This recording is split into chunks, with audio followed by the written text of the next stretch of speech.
নমস্কার বন্ধুরা, ML education চ্যানেলে তোমাদেরকে স্বাগত জানাই।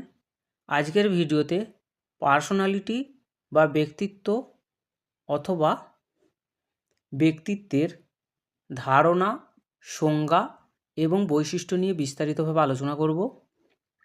আর আজকে যে পার্সোনালিটি বা ব্যক্তিসত্তা সম্পর্কে আলোচনা করা হবে, এই বিষয়টা BA, MA, MEd, DElEd, BEd, primary ও আপার প্রাইমারি টেট এছাড়াও এসএলএসটি স্তরের ক্ষেত্রে খুবই উপযোগী। তো ভিডিওটা খুবই গুরুত্বপূর্ণ হতে চলেছে। ভিডিওটা তোমরা প্রথম থেকে শেষ পর্যন্ত দেখতে থাকো, আর এরকমই নিত্য নতুন ভিডিও পাওয়ার জন্য চ্যানেলটিকে সাবস্ক্রাইব করে রাখো। দেখো, এখানে আছে কি যে ব্যক্তিত্বের অপর নাম হচ্ছে ব্যক্তিসত্তা, ব্যক্তিত্ব বা ব্যক্তিসত্তা, আর ইংরেজি এর প্রতিশব্দ হলো পার্সোনালিটি। তো সবার প্রথম আসছে ব্যক্তিত্বের ধারণা। ব্যক্তির পরিবেশের সঙ্গে সমন্বয় সাধনকে নির্ধারণ করে যেসব জৈব মানসিক সত্তা, সেই সত্তাগুলির প্রগতিশীল সংগঠনই হলো ব্যক্তিসত্তা। ব্যক্তিসত্তা হলো সদা পরিবর্তনশীল। এর উপাদানগুলি জন্ম নেয় দেহ ও মন উভয়ের যুগ্ম প্রক্রিয়া থেকে। ব্যক্তিসত্তা বলতে ব্যক্তির কোনো বিশেষ আচরণকে না বুঝিয়ে তার আচরণের পিছনে যে সংগঠনটি বর্তমান তাকেই বোঝায়। ব্যক্তিসত্তা পরিবেশের সঙ্গে ব্যক্তির সমন্বয় সাধনের প্রচেষ্টাকে নিয়ন্ত্রণ করে। তো এটা হলো ব্যক্তিত্বের ধারণা। এরপর আসছে ব্যক্তিত্বের সংজ্ঞা।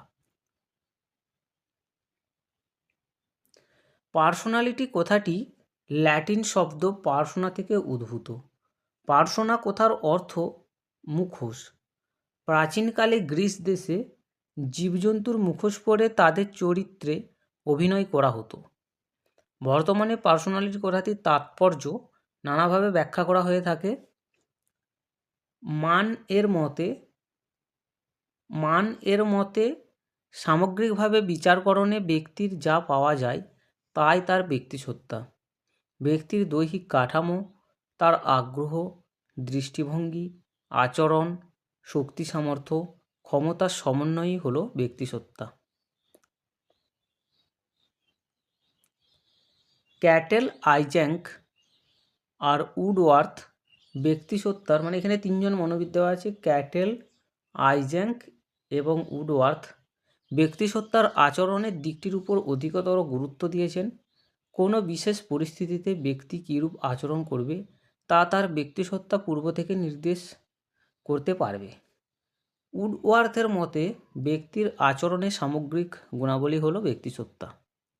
আবার মনোবিদ মর্টন পিন্স বলেছেন, ব্যক্তিসত্তা হলো ব্যক্তির সহজাত সব রকম জৈবিক আকাঙ্ক্ষা এবং অর্জিত প্রবণতার সমষ্টি।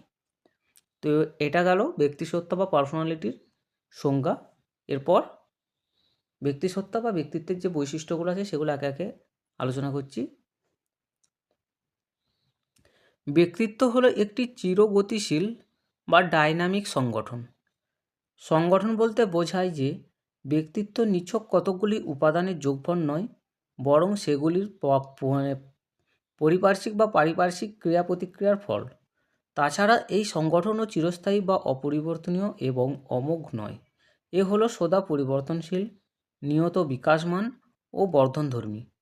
যখন এই সংগঠন যথাযথভাবে গঠিত হয় না, তখনই অস্বাভাবিক ব্যক্তিত্ব দেখা যায়। 2. ব্যক্তিত্বের উপাদানগুলিকে জৈব মানসিক সত্তা বলে বর্ণনা করা হয়েছে। জৈব মানসিক কথাটির অর্থ হলো যে উপাদানগুলি আংশিক মানসিক ও আংশিক দৈহিক, অর্থাৎ দেহ ও মন উভয়ের যুগ্ম প্রক্রিয়া থেকেই ব্যক্তিত্বের উপাদানগুলি জন্ম নেয়। এ থেকে অনুমান করা যায় যে ব্যক্তিত্ব নিছক মানসিক বা নিছক দৈহিক কোনো বিষয় নয়, উভয়ের সমন্বয়ে গঠিত একটি সত্তা বিশেষ।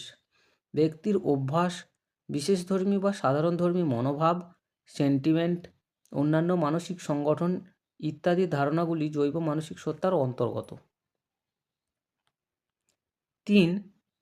ব্যক্তিত্ব বলতে ব্যক্তির কোনো আচরণ বা কাজকে বোঝায় না, বরং ব্যক্তির আচরণ বা কাজের পিছনে যে সংগঠনটি বা সত্তাটি আছে তাকেই বোঝায়। ব্যক্তিত্ব যেসব উপাদান দিয়ে তৈরি সেগুলো বিশেষ বিশেষ ক্ষেত্রে ব্যক্তির সঙ্গতি বিধানের প্রচেষ্টাকে নির্ধারণ করে দেয়। অবশ্য ব্যক্তির এই সঙ্গতি বিধানের প্রচেষ্টা থেকেই ব্যক্তিত্বের স্বরূপ জানা যায়। এই জন্য উপরের সংজ্ঞাতে ব্যবহৃত নির্ধারণ করে কথাটি বিশেষ গুরুত্বপূর্ণ। 4 নম্বর পয়েন্ট,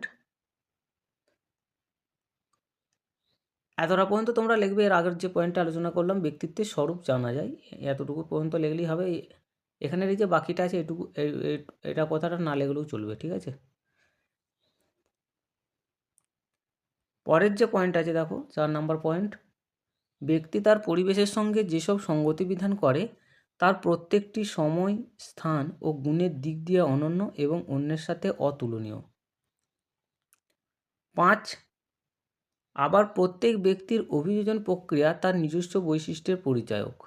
কোনো বিশেষ পরিবেশে বিভিন্ন ব্যক্তি বিভিন্নভাবে আচরণ করে, তাদের আচরণের বা অভিযোজনের একটি অভিনব বৈশিষ্ট্য থাকে।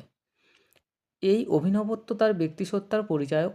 আলপোর্টের মতে ব্যক্তি নতুন পরিস্থিতিতে যে অভিযোজনমূলক প্রতিক্রিয়া করে তা তার জৈব মানসিক সত্তার সমন্বয়ের দ্বারা নির্ণীত হয় এবং তার এই অভিযোজনমূলক প্রতিক্রিয়ার একটি নিজস্ব বৈশিষ্ট্য থাকে। এই প্রতিক্রিয়ার এমন একটি বৈশিষ্ট্য থাকে যা অন্য কারো প্রক্রিয়ার মধ্যে দেখা যায় না।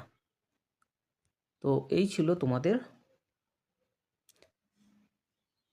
পার্সোনালিটি বা ব্যক্তিত্ব বা ব্যক্তিসত্তার ধারণা, সংজ্ঞা এবং বৈশিষ্ট্য। তো এখানেতেই ভিডিও শেষ করছি। পরের এপিসোডে আবার দেখা হবে। আর ভিডিওর মধ্যে যদি কোথাও কোনো ভুল হয়ে থাকে তো কমেন্ট করে অবশ্যই জানিয়ে দেবে।